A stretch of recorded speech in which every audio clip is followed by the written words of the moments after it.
Stigla nam je i nova ekskluzivna informacija, dakle, naši nadležni državni organi i vazduhoplovne vlasti, ko već, tražili su od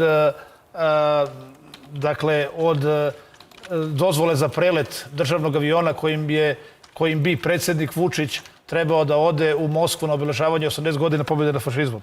I zvanično, evo ovo je sad ekskluzivna informacija, niko je nije objavio, zvanično Poljska je odobrila prelet srpskog državnog aviona koji je sutra trebalo, koji vidjet ćemo da li će, ali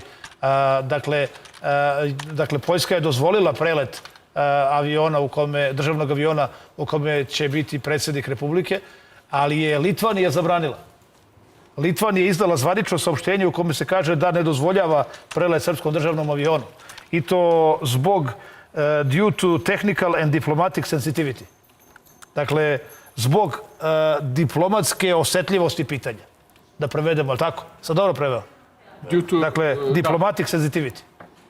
To je razlog, kaže, due to technical and diplomatic sensitivity. To je razlog. Naravno, tehničke i diplomatske... Osetljivosti. Osetljiva pitanja. Pa mislim, bez veze. Nema naravno nijednog razloga. Nego je razlog politika.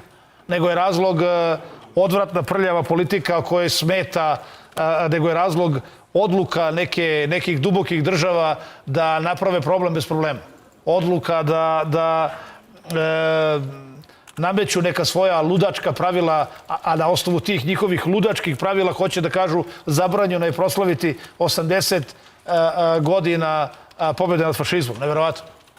Zabranjeno je otići na proslavu pobjede nad fašizmom. Šokantno. Šokantno. E sad, šta će sad biti? Pitamo se mi. Nezvanično, evo sad mi stižu neke informacije, nezvanično,